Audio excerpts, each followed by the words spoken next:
अच्छा, exercise number 10.4 के लिए हम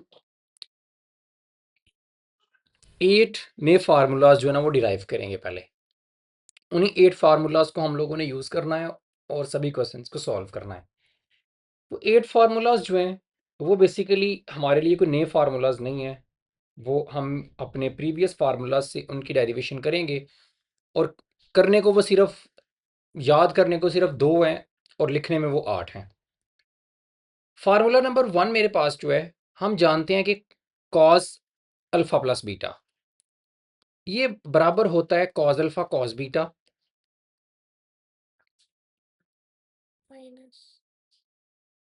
minus sine alpha sine beta. इसी तरह से मेरे पास एक और फार्मूला है कॉस अल्फा माइनस बीटा। ये इक्वल होता है मेरे पास cos alpha cos beta plus sine alpha sine beta. अच्छा, ये फार्मूलाज तो मेरे पास 10.3 से हैं दोनों। अगर मैं इनकी एडिशन कर लूं दोनों की, तो इन्हें मैं इधर ऐड करता हूं। ऐड ऐड करने से क्या होगा, ये आ जाएगा कॉस अल्फा प्लस बीटा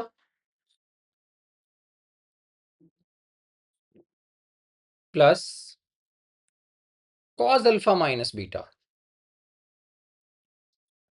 अच्छा देखिए, इन्हें प्लस नहीं किया जा सकता, इसका एंगल डिफरेंट है, इसका एंगल डिफरेंट है। मैं ये नहीं कर सकता कि 1 1 2 कॉस अल्फा, इसे नहीं लिख सकता।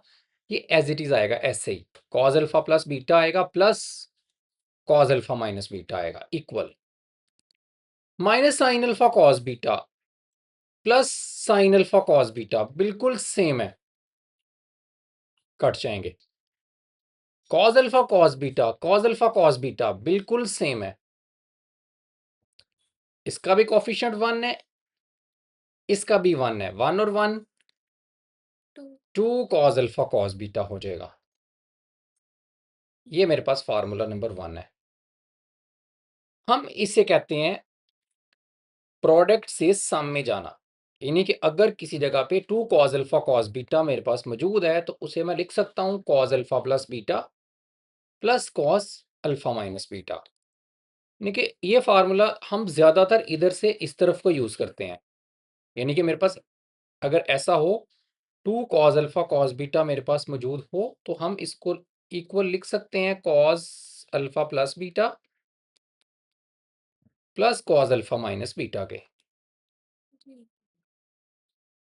सो वेरी सिंपल। अब अगर मैं इनको प्लस ना करूं, ऐड ना करूं, अगर मैं सब्ट्रैक्ट करूं, तो सब्ट्रैक्ट करने से भी एक फार्मूला बनेगा। देखें क्या, कॉस अल्फा प्लस बीटा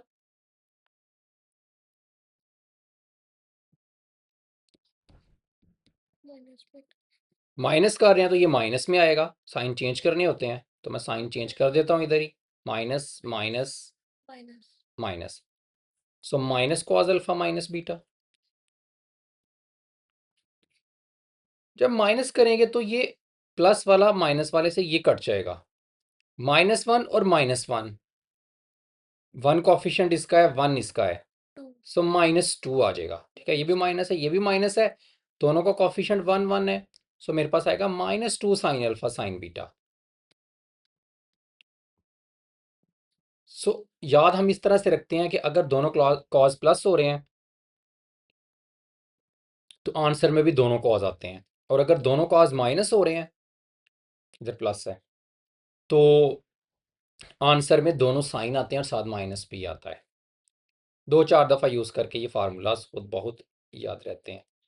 अच्छा, अब 2 और बनाते हैं। अब हम ये भी जानते हैं कि साइन अल्फा प्लस बीटा किसके बराबर है,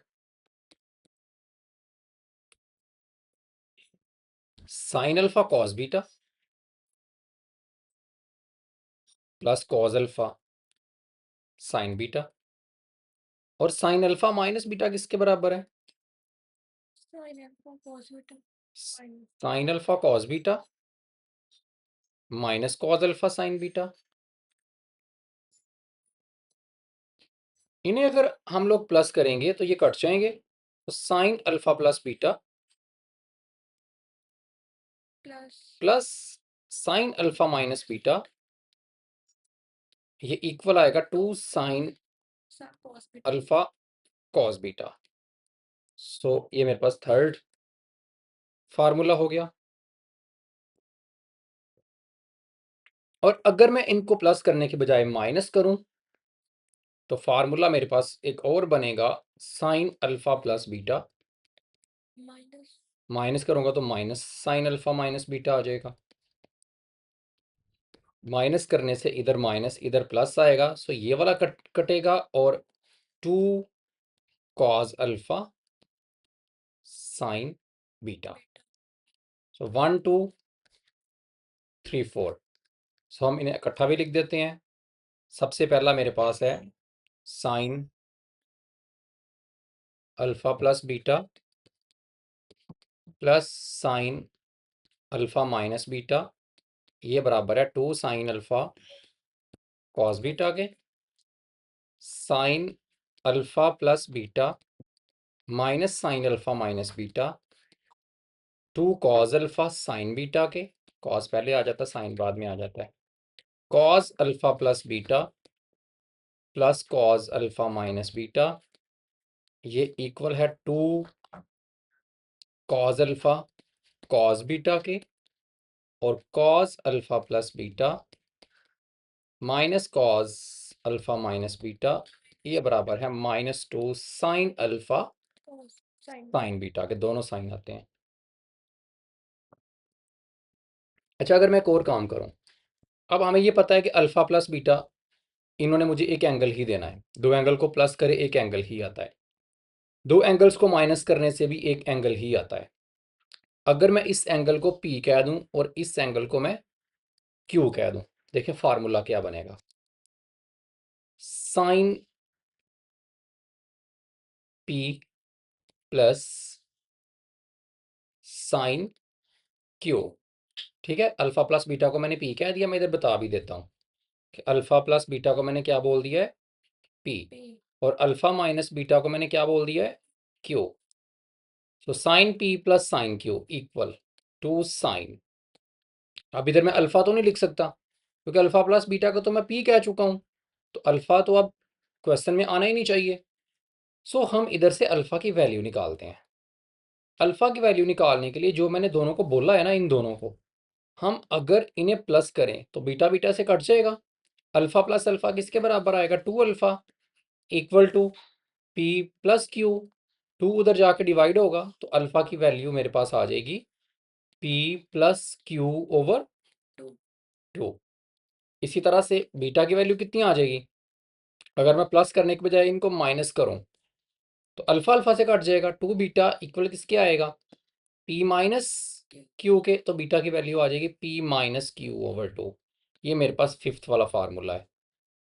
इसी तरह से अगर इसको भी चेंज करें तो ये बन जाएगा sine P minus sine Q, ये आ जाएगा टू कॉस अल्फा की जगह पे P plus Q over two और बीटा की जगह पे P minus Q over two. ठीक है, ये मेरे पास सिक्स वाला फार्मूला हो गया। इसको चेंज करें तो cos P plus cos Q, ये बनेगा टू कॉस अल्फा की जगह पे P plus Q over two और बीटा की जगह पे P minus Q over to.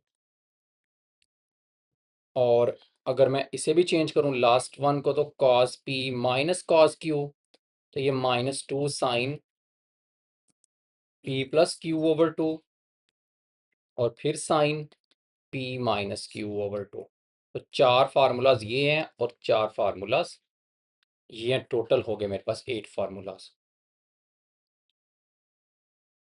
इन्हें हम सम से प्रोडक्ट में जाने के लिए यूज करते हैं। अगर एंगल साइन और साइन प्लस हो रहे हैं तो हम प्रोडक्ट में ले जाते हैं।